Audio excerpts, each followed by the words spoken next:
Bueno, bienvenidos a otro capítulo de Economía Ruda y Primitiva, en este caso abordando el final del capítulo 4, donde Smith hace los comentarios sobre la diferencia entre valor de uso y valor de cambio. Es al final de este capítulo donde hace algunos comentarios y ya se adentra en los próximos capítulos en lo que es la teoría del valor, con lo cual son secciones muy relevantes para comprender la obra de Adam Smith. Si te interesa la historia del pensamiento económico, suscríbete y deja un like para acompañar el canal. Gracias. Smith dice, y voy a leer, ahora vamos a examinar cuáles son las reglas que observan generalmente los hombres en la permuta de unos bienes por otros, y cuando los cambian en moneda. Estas reglas determinan lo que pudiéramos llamar valor relativo de cambio de los bienes. Y acá se propone ser claro, lo que él se propone, en la definición de la palabra valor. Dice, debemos advertir que la palabra valor, la pone en mayúsculas, tiene dos significados diferentes. A veces expresa utilidad de un objeto particular y otras la capacidad de comprar otros bienes, capacidad que se deriva de la posesión del dinero. Al primero lo vamos a llamar valor en uso y al segundo valor en cambio. Esta es una separación, no vamos a decir nueva, uno la puede encontrar incluso en Aristóteles, no escrito así obviamente, pero esta separación de la idea de que las mercancías tienen un valor de uso y un valor de cambio. ¿Qué significa? Que tienen una utilidad, es para lo que sirven, ¿no? Un peine sirve para peinarse, y por otro lado, el mismo peine tiene lo que vamos a llamar valor de cambio, que es yo lo puedo cambiar por una cantidad X de cualquier otros bienes, habrá que ver con qué bien se relacione. Entonces Smith lo que está haciendo acá es tratar de hacer una clarificación del concepto de valor antes de avanzar en explicar de qué depende el valor de cambio, que es lo que le va a interesar. Y va a hacer algunos comentarios que van a ser muy discutidos posteriormente. Aparece esta parte muy conocida que después se conoció, y yo lo voy a poner entre comillas, la paradoja del agua y los diamantes. Leamos la cita y después analicémosla, ¿no? Dice, las cosas que tienen un gran valor de uso tienen comúnmente escaso o ningún valor de cambio. Y por el contrario, las que tienen un gran valor en cambio no tienen muchas veces sino un pequeño valor en uso o ninguno. Nada es más útil que el agua, pero con ella apenas se puede comprar cosa alguna ni recibir nada a cambio. Por el contrario, el diamante apenas tiene valor en uso, pero generalmente se puede adquirir o cambiar de él una gran cantidad de otros bienes. Entonces, él define valor de uso, que está vinculado a la utilidad de la mercancía, y valor de cambio, que es por cuánto otras mercancías se puede cambiar esa mercancía. Y después él hace una observación. Dice, bueno, las cosas que tienen un gran valor de uso tienen comúnmente escaso valor de cambio. Y las cosas que tienen un gran, poco uso, tienen un gran valor en cambio. Y da el ejemplo del agua y los diamantes. Esto después se va a conocer como una paradoja del agua y los diamantes. ¿Es efectivamente lo que Smith plantea acá una paradoja? Quiere decir, la tradición posterior de la historia del pensamiento económico reconstruyó este pasaje en el siguiente sentido. ¿Cómo puede ser que lo más útil valga tan poco y lo menos útil valga tanto? Smith no dice exactamente eso. Yo creo que lo que Smith intenta hacer acá es separar completamente que el valor de uso determine el valor de cambio. Mi interpretación, lo que Smith estaba buscando explicar acá, es que el valor de uso no determina el valor de cambio, sino que va a tener otros determinantes que ahora los voy a ir a explicar.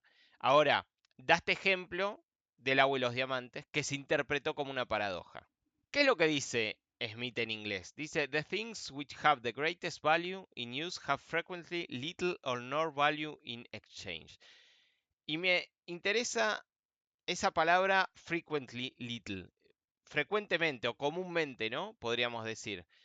No dice siempre, no dice necesariamente, no dice que siempre lo que tiene poco valor de uso tiene mucho valor de cambio y viceversa, ¿no? Con lo cual, interpretar una paradoja en términos lógicos, yo creo que es discutible. No importa ya a esta altura, se conoce como un ejemplo de la paradoja del agua y los diamantes, y fue discutido por un montón de autores posteriores que le sirvieron para desarrollar sus teorías.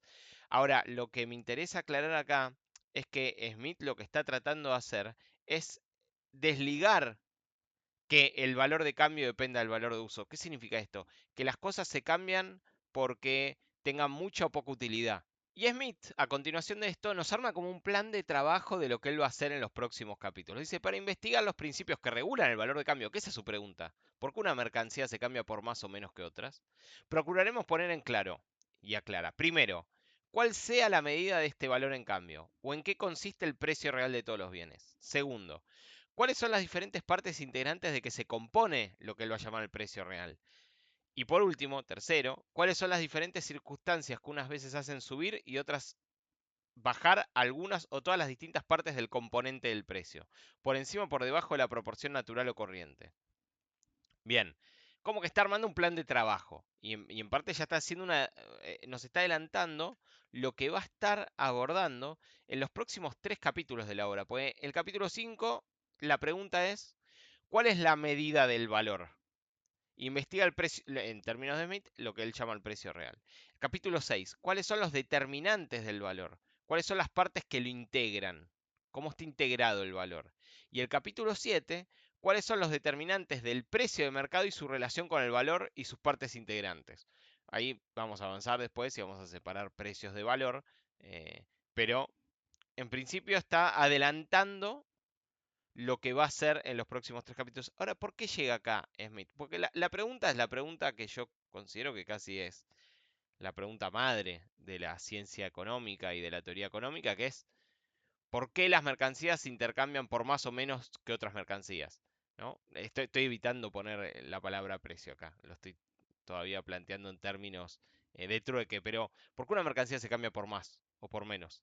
Es la pregunta básica, es la pregunta que da nacimiento a la teoría económica, ¿no? Los intentos de respuesta de esto nos van a dar una serie de teorías y una serie de autores, pero Smith no arranca, fíjense que Smith no arranca la riqueza de las naciones por esa pregunta.